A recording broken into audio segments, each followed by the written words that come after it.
नमस्कारम। हम पढ़ रहे हैं 10th class biology, chapter 6, name life processes.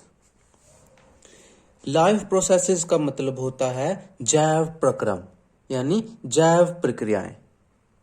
यानी कि लाइफ प्रोसेसेस का मतलब होता है ऐसी प्रोसेसेस जो किसी लिविंग ऑर्गेनिज्म के अंदर हो रही हो।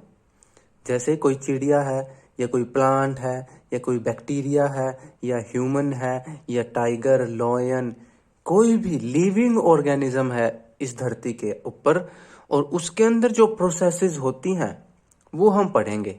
उन्हीं को कहते हैं लाइफ प्रोसेसेस, यानी ऐसी प्रोसेसेस जो लाइफ बनाती है, जीवन बनाती है।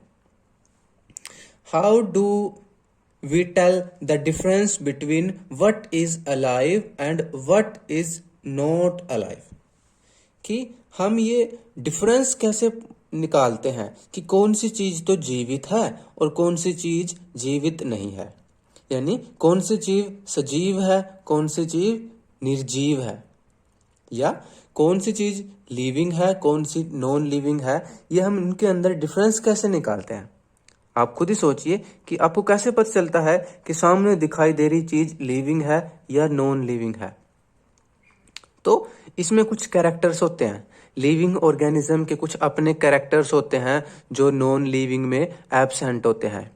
जैसे लिविंग ऑर्गेनिज्म क्या करते हैं, रेस्पिरेशन, सांस लेते हैं। लेकिन नॉन लिविंग ऑर्गेनिज्म रेस्पिरेशन नहीं करते, सांस नहीं लेते। जैसे आप लिविंग ऑर्गेनिज्म हो, सांस ले रहे हो, लेकिन आपका जो पेन है वो क्या है, सांस नहीं लेता, तो वो नॉन लिविंग है। उसी तरह जो लिविंग ऑर्गेनिज्म होते हैं वो ग्रोथ करते हैं, उनका शरीर बढ़ता रहता है। जैसे आप हो, जब आपका जन्म हुआ था तो आपका मास कितना था, शायद 2 किलो 3 किलो होगा या 2.5 किलो होगा। आप पूछ के देखना अपने पेरेंट्स से कि जब आप पैदा हुए थे तो आपका मास कितना था, 2.5 kg के अराउंड होगा। लेकिन आज कितना है, अभी मेरे हिसाब से आपका वे मास होगा 45 kg होगा, किसी का 40 kg होगा, है ना। किसी का 40, किसी का 45, किसी का 50 भी हो सकता है, किसी का 38 भी हो सकता है। तो ऐसे तो जो लिविंग ऑर्गेनिज्म है उनका ग्रोथ होती रहती है, वजन बढ़ता रहता है। लेकिन नॉन लिविंग की ग्रोथ नहीं होती। जैसे आपका पेन है, आप आज रख दो इसको और 1 साल बाद फिर इसको तोल के देख लेना, ये उतना ही इसका मास रहेगा, इसका मास चेंज नहीं होता। तो लिविंग ऑर्गेनिज्म में क्या कैरेक्टर है कि वो ग्रोथ करते हैं। इसके अलावा और भी कैरेक्टर हैं। जैसे लिविंग ऑर्गेनिज्म क्या करते हैं, एक्सक्रीशन करते हैं, यानी कि इनकी बॉडी, ये अपनी बॉडी में से वेस्ट बाहर निकालते हैं। देखिए अभी हम इंट्रोडक्शन पढ़ रहे हैं इस लेसन का, ये सारी प्रोसेसेस, एक्सक्रीशन है चाहे रेस्पिरेशन है, सब हम डिटेल में पढ़ेंगे आने वाली वीडियोस में। तो अब एक्सक्रीशन क्या होता है कि लिविंग ऑर्गेनिज्म के शरीर में वेस्ट बनता है और उस वेस्ट को वो बाहर निकाल देते हैं। इसी प्रोसेस को कहते हैं एक्सक्रीशन। जैसे ह्यूमन के केस में देख लो, ह्यूमन में क्या होता है, यूरिन बनता है। यूरिन क्या है, वेस्ट ही होता है बॉडी के अंदर का, ठीक है। पसीना निकलता है, वेस्ट ही है बॉडी के अंदर से, ठीक है। पोटी करते हैं, वेस्ट ही है जो बॉडी के अंदर से निकलता है। तो एक्सक्रीशन जो प्रोसेस है वो लिविंग ऑर्गेनिज्म में होती है, नॉन लिविंग में नहीं होती। जैसे आपका पेन है, वो क्या है, उसमें पसीना नहीं आता, वो यूरिन नहीं करता, वो पोटी नहीं करता, तो वो क्या उसमें एक्सक्रीशन प्रोसेस एब्सेंट होती है। और भी कैरेक्टर हैं लिविंग ऑर्गेनिज्म में, और जैसे हैं लिविंग ऑर्गेनिज्म खाना खाते हैं, नॉन लिविंग नहीं खाते, है ना। जैसे आप तो खाना खाते हो, आपका पेन थोड़ी है थोड़ा देर बाद कहेगा वो कि मुझे दूध पिला दो, मेरे को जूस पीना है, वो ऐसे नहीं कहता, ठीक है। और कैरेक्टर हम स्टडी करें, अगर लिविंग ऑर्गेनिज्म में मूवमेंट होती है, थोड़ी थोड़ी मूवमेंट, यानी कि उनके अंदर मॉलिक्यूल्स चलते रहते हैं, उनके अंदर जैसे और कुछ लोकोमोशन होती है, एक प्रोसेस। लोकोमोशन का मतलब होता है चलना फिरना, लेकिन सब लिविंग ऑर्गेनिज्म चल फिर नहीं सकते। जैसे प्लांट है, वो तो एक ही जगह खड़ा रहता है ना। तो मैं यहाँ मूवमेंट कह रहा हूँ, मूवमेंट यानी कि सेलुलर लेवल पे भी मूवमेंट होती है, मॉलिक्यूल्स चलते हैं हमारी सेल्स के अंदर, एक मॉलिक्यूल टूट जाता है, इधर से उधर चलता है, वो सब। और अगर हम सोचे लिविंग ऑर्गेनिज्म के कैरेक्टर और क्या है, रिप्रोडक्शन यानी बच्चे पैदा करना। लिविंग ऑर्गेनिज्म के जैसे इंसान है, इंसान के बच्चे होते हैं, चिड़िया है, चिड़िया के बच्चे होते हैं, शेर है, शेर के बच्चे होते हैं, प्लांट पेड़, पेड़ के भी बच्चे होते हैं। पेड़ के बच्चे देखे ना आपने, पेड़ के नीचे क्या छोटे छोटे पेड़ उग जाते हैं, उसके बीज नीचे गिर करके नए प्लांट उग जाते हैं, वो उसके बच्चे ही होते हैं। तो लिविंग ऑर्गेनिज्म का एक कैरेक्टर है कि वो रिप्रोडक्शन करते हैं, लेकिन नॉन लिविंग ऑर्गेनिज्म में क्या है, रिप्रोडक्शन नहीं होता। जैसे आपका पेन है, ऐसा थोड़ी है कि एक साल बाद उसमें से छोटे छोटे पेन निकले आएंगे, उसके बच्चे छोटे छोटे पेंसिल में से छोटी छोटी पेंसिलें निकल आएंगी, ऐसा नहीं होता। तो इस तरह काफी सारे कैरेक्टर हैं, हम धीरे धीरे वो सारे कैरेक्टर इस लेसन में पढ़ेंगे, उनको समझेंगे। If we see a dog running और अ काउ चैविंग कड और a man shouting loudly on the street, we know that these are living beings. यानी कि अगर हम एक कुत्ते को दौड़ता हुआ देखें, एक डॉगी है वो दौड़ रहा है, तो हम समझते हैं कि वो कुत्ता क्या है, लिविंग है। काओ चैविंग कड यानी एक गाय जुगाली कर रही है, करती है ना जुगाली, वो अपना भोजन चबाती रहती है, कई बार उसके मुंह से बाहर वो झाग सी आ जाती है ना, झाग जैसा आ जाता है। तो हम क्या करते हैं, अगर काओ जो है जुगाली कर रही है तो हम कहते हैं कि लिविंग है। या एक इंसान जो है वो गली में तेज तेज चिल्ला रहा है, तो भी हम क्या कहते हैं कि लिविंग है, क्योंकि मुर्दा थोड़ी चिल्लाता है, लिविंग ही चिल्लाता है। जैसे आपका पेन है, वो थोड़ी चिल्लाता रहता है कि लिख लो, ये कर लो, वो कर लो, कुछ नहीं, वो चुप रहता है। वट इफ द डॉग और द काउ और द मैन वर एस्लीप, कि ये हाँ क्वेश्चन पूछता है बुक कि अगर जो कुत्ता है या गाय है या इंसान है वो सो रहे हैं, तो कुत्ता सो रहा है मतलब वो दौड़ नहीं रहा, काऊ सो रही है मतलब कड चैविंग नहीं कर रही, और इंसान सो रहा है मतलब वो चिल्ला नहीं रहा, तो क्या उनको फिर भी लिविंग कहेंगे? तो इसका आंसर है यस, क्योंकि अगर कुत्ता सो रहा है, गाय सो रही है या इंसान सो रहा है, तो भी क्या है, उनका हार्ट बीट करता रहता है, वो सांस तो लेते रहते हैं, उनके अंदर जो फूड होता है वो डाइजेस्ट होता रहता है, उनकी सेल्स लिविंग कंडीशन में होती है। ठीक है, तो क्या है, अगर कोई लिविंग ऑर्गेनिज्म सो भी रहा है तो भी उसको लिविंग ही कहते हैं। अच्छा, एक कैरेक्टर और याद आया मेरे कि लिविंग ऑर्गेनिज्म कौन होते हैं, जो सेल से मिलकर बने हैं। ठीक है, कोई भी ऑर्गेनिज्म, कोई भी चीज अगर सेल से मिलकर बनी है तो उसे कहते हैं कि वो लिविंग है। जैसे इंसान है, गाय है, प्लांट है, माइक्रो ऑर्गेनिज्म है ना, वो सब के सब क्या है, सेल से मिलकर बने हैं, इसलिए लिविंग है। लेकिन आपका पेन क्या है, सेल से मिलकर नहीं बना, इसलिए नॉन लिविंग है। We would still think that they were alive, but how did we know that? ये तो वही कहता है कि अगर वो कोई इंसान, कुत्ता या गाय सो रही है तो भी हम क्या कहेंगे कि वो अलाइव है, जीवित है। लेकिन क्या कहता है, हमें पता कैसे चलेगा वो कि जीवित है, कि वो सांस ले रहे हैं। We see them breathing and we know that they are alive. हम देखते हैं कि वो सांस ले रहे हैं, ठीक है, इसीलिए हमें पता है कि वो जीवित है। वट अबाउट प्लांट्स, कि पेड़ पौधों के बारे में क्या कहोगे आप? पेड़ पौधे क्या लिविंग है कि नॉन लिविंग है? देखो, पेड़ पौधे भी क्या है, लिविंग होते हैं, है ना। चलो पहले इसको पढ़ लेते हैं, फिर मैं बताता हूँ। How do we know that they are alive, कि हमें पता कैसे चलता है कि प्लांट्स जो है वो जीवित है। We see them green, some of us will say, कि हमारे अंदर कुछ, हमारे बीच में से कुछ स्टूडेंट कहेंगे कि पौधे जो हैं वो हरे होते हैं, इसलिए वो लिविंग होते हैं, जो सूख जाते हैं वो तो मर जाते हैं, तो जो हरे हैं पौधे तो वो लिविंग है। लेकिन but what about plants that have leaves of colours other than green, लेकिन उन प्लांट्स के बारे में आप क्या कहोगे जिनके पत्तों का रंग हरा नहीं है लेकिन वो लिविंग है? जैसे आपने कई प्लांट देखे हैं जिनके पत्तों का रंग क्या होता है, किसी का दूसरे कलर का होता है, पिंक से कलर का, येलो कलर के प्लांट होते हैं जो सजावट में हम लगा लेते हैं घरों में, पार्क में। अब उनमें हरे पत्ते नहीं होते, लेकिन लिविंग तो वो होते ही हैं। यानी कि हम ये नहीं कह सकते, ये बढ़िया एग्जाम्पल नहीं है कि कोई प्लांट हरा है तो वो लिविंग है, क्योंकि वो दूसरे कलर के भी प्लांट हो सकते हैं।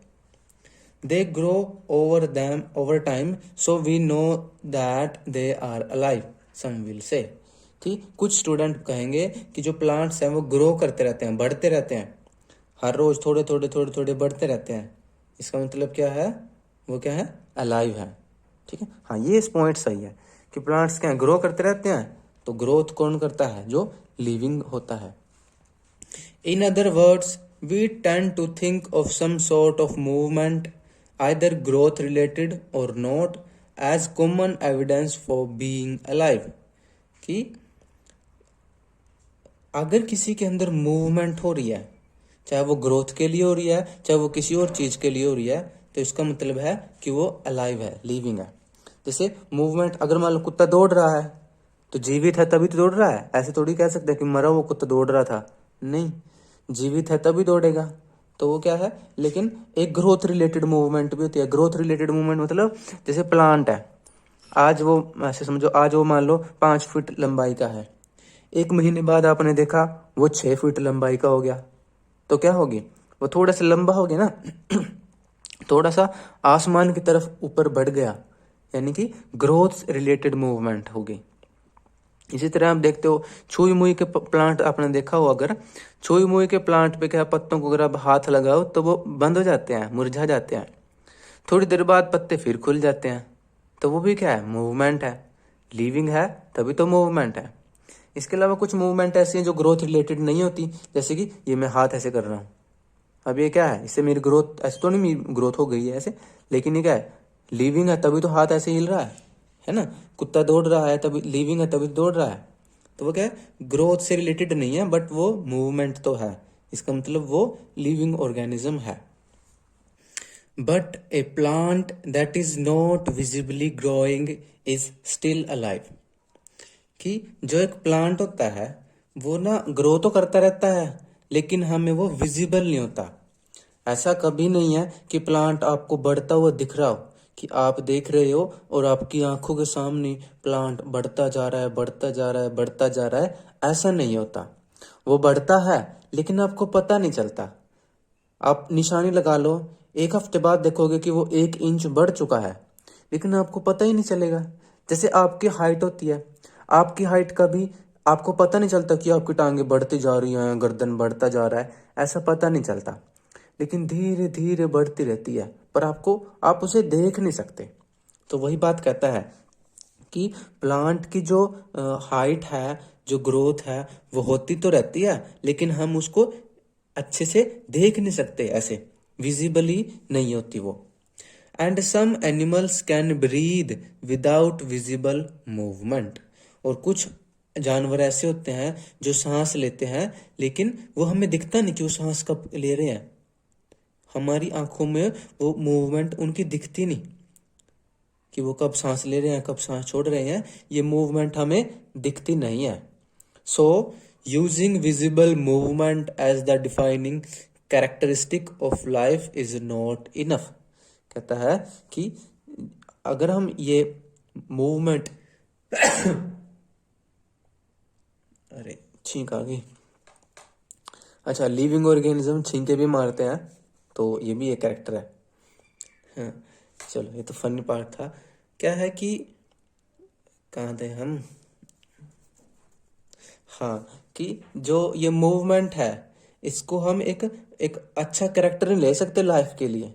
हम ये नहीं कह सकते कि जो ऑर्गेनिज्म मूवमेंट कर रहा है वो ही लिविंग है, जो नहीं कर रहा, मतलब जिसमें मूवमेंट विजिबल है वो लिविंग है, जिसमें मूवमेंट विजिबल नहीं है वो नॉन लिविंग है। हम ये नहीं कह सकते, क्योंकि काफ़ी सारे ऑर्गेनिज्म ऐसे हैं जिनमें मूवमेंट विजिबल नहीं होती, मूवमेंट हो रही होती है लेकिन विजिबल नहीं होती, तो इसलिए उनको भी हम लिविंग ऑर्गेनिज्म ही कहेंगे। तो इसलिए आप इस कैरेक्टर को सब जगह अप्लाई नहीं कर सकते। Movements over very small scales will be invisible to the naked eye. कि जो छोटी छोटी जो मूवमेंट है वो हमारी नेक्ड आई को हम अपनी आंखों से नहीं देख सकते। कौन सी मूवमेंट, जैसे movement of molecules for example. कि एक एग्जाम्पल देता है कि जो मॉलिक्यूल्स की मूवमेंट है उसको आप अपनी नेक्ड आई से नहीं देख सकते। जैसे हवा में ही देख लो, हवा में जो मॉलिक्यूल घूम रहे होते हैं वो आपको दिखते थोड़ी है। उसी तरह आपके अंदर जो भी वाटर मॉलिक्यूल घूम रहा है, जो भी मॉलिक्यूल घूम रहे हैं, आप उनको नहीं देख सकते, उनके मूवमेंट को। Is this invisible molecular movement necessary for life? कि क्या ये जो मॉलिक्यूल्स की मूवमेंट है, क्या ये लाइफ के लिए जरूरी है? तो इसका आंसर है हाँ, जरूरी है। ठीक है। If we ask this question to professional biologist they will say yes. कि हम अगर यही प्रश्न किसी बायोलॉजिस्ट से पूछें, एक बायोलॉजी के टीचर से या एक बायोलॉजी के साइंटिस्ट से पूछें कि क्या बॉडी के अंदर मॉलिक्यूल्स की मूवमेंट लाइफ के लिए जरूरी है, तो वो कहेगा यस, जरूरी है। क्योंकि देखो, आप खाना खाते हो, खाना जाता है पेट में, पेट में से वो खाना फिर ब्लड में जाता है, ब्लड से वो पूरी बॉडी में जाता है। तो क्या है, मूवमेंट हो रही है। अगर मूवमेंट ना होती तो पेट का खाना कभी दिमाग तक पहुंचता ही नहीं, और दिमाग की सेल्स क्या है, मर जाती। तो इस तरह से लाइफ के लिए मॉलिक्यूल्स की मूवमेंट नेसेसरी होती है, जरूरी होती है। In fact viruses do not show any molecular movement in them until they infect some cell, and that is partly, चलो यहाँ तक पढ़ते हैं। In fact viruses do not show any molecular movement in them until they infect some cell। कि viruses क्या है, viruses के बारे में ना एक कंट्रोवर्सी है। चल पूरा ही पढ़ लेते हैं। And that is partly why there is a controversy about whether they are truly alive और नॉट। कि कुछ साइंटिस्ट तो कहते हैं कि जो वायरस है वो लिविंग है, कुछ साइंटिस्ट कहते हैं कि वायरस नॉन लिविंग है। ठीक है, क्योंकि वायरस क्या है, इनके अंदर कुछ कैरेक्टर तो लिविंग ऑर्गेनिज्म के होते हैं और इनके अंदर कुछ कैरेक्टर नॉन लिविंग ऑर्गेनिज्म के होते हैं। तो कैसे, देखो वायरस क्या है, अगर वो आपकी बॉडी में से, जैसे अभी पिछले कुछ दिनों में कोरोना वायरस आया था, अभी भी उसका इफेक्ट चल रहा है। तो कोरोना वायरस भी क्या है, वायरस का ही एक एग्जाम्पल है। तो वायरस क्या है, अगर ये खुद तो ये नॉन लिविंग की तरह होता है, एक तरह से बेहोश होता है। जब तक ये किसी लिविंग ऑर्गेनिज्म की बॉडी से बाहर है तब तक ये बेहोश पड़ा रहता है। ना ये फूड खाता, ना ये इसके बेबीज होते, ना बच्चे होते इसके, ना ये रेस्पिरेशन करता, ना ये एक्सक्रीशन करता, ना ये ग्रोथ करता, ना इसके अंदर मॉलिक्यूल्स की मूवमेंट होती, कुछ नहीं होती। ऐसा लगता है कि ये नॉन लिविंग है। लेकिन अगर यही वायरस किसी लिविंग ऑर्गेनिज्म की बॉडी के अंदर चला जाए, किसी सेल के अंदर चला जाए, तो फिर ये क्या करता है, अपने कॉपीज तैयार कर लेता है, यानी अपने जैसे लाखों करोड़ों वायरस तैयार कर लेता है। तो फिर क्या है, अपनी प्रोडक्शन स्टार्ट कर देता है, यानी कि लिविंग कैरेक्टर शो करने लगता है। तो तब ये क्या है, लिविंग ऑर्गेनिज्म की जैसे बिहेव करता है। तो वायरस क्या है, लिविंग ऑर्गेनिज्म और नॉन लिविंग ऑर्गेनिज्म के बीच का कुछ है, या इसको ऐसे कह सकते हैं कि इसमें लिविंग ऑर्गेनिज्म के गुण भी हैं और नॉन लिविंग ऑर्गेनिज्म के कैरेक्टर्स भी हैं। जब तक ये किसी बॉडी से बाहर है तो नॉन लिविंग है। जैसे अगर एक वायरस आपकी पेन के ऊपर बैठा है और 10 साल बाद आप उस पेन को चेक करोगे, वो वायरस वही मिलेगा। या तो वो डिग्रेड हो जाएगा, है ना, नष्ट हो जाएगा, नहीं तो वो वही मिलेगा, एक वायरस ही। ना वो बच्चे पैदा करेगा, ना उसका साइज बढ़ेगा, कुछ नहीं होगा, क्योंकि वो नॉन लिविंग की तरह, एक बेहोश की तरह पड़ा रहता है। लेकिन अगर वही वायरस आपकी बॉडी में एंटर कर जाए तो वो आपकी सेल्स पे इफेक्ट डालता है और आपकी सेल्स का ही यूज करके अपने जैसे लाखों करोड़ों वायरस बना लेता है और लिविंग ऑर्गेनिज्म की तरह बिहेव करता है। इसी तरह इसीलिए वायरस के बीच के लिए कंट्रोवर्सी है कि इसको लिविंग कैटेगरी में रखा जाए या नॉन लिविंग कैटेगरी में रखा जाए, क्योंकि ये दोनों के कैरेक्टर शो करता है, ये दोनों के बीच में आता है। ये वायरस जो होते हैं कई सारी बीमारियां भी फैलाते हैं। जैसे HIV वायरस होता है, एड्स बीमारी फैलाता है। जैसे डेंगू जो बीमारी है ये भी वायरस के कारण फैलती है। इसके अलावा कोविड-19 जो बीमारी चल रही है ये भी कोरोना वायरस के कारण फैलती है। तो इस तरह ये वायरस क्या है, काफ़ी सारी बीमारियां फैलाते हैं। प्लांट्स में भी फैलाते हैं, दूसरे एनिमल्स में भी फैलाते हैं और ह्यूमन बीइंग में भी फैलाते हैं। Why are molecular movements needed for life? कि जीवन के लिए, लाइफ के लिए मोलिकुलर मूवमेंट्स क्यों जरूरी हैं, ये तो देखो हमने अभी पढ़ा है ना। ये मोलिक्यूल्स क्या है, हमारे बॉडी में मूव करते हैं। पेट में से खाना ब्लड में जाता है, ब्लड से वो पूरी बॉडी में जाता है, फिर सेल्स में से जो वेस्ट है वो ब्लड में आता है, फिर वो वेस्ट किडनी पे जाता है, किडनी उसको यूरिन में कन्वर्ट कर देती है। तो इस तरह से बहुत सारे केमिकल्स हमारे बॉडी में मूव करते रहते हैं। अगर वो मूव नहीं करेंगे तो डेथ हो जाएगी। जैसे हमारी बॉडी में ब्लड मूव करता रहता है, लेकिन जब डेथ हो जाती है तो हार्ट बीट करना बंद कर देता है, ब्लड जो है बॉडी में मूव करना बंद कर देता है। We have seen in earlier classes that living organisms are well organized structures.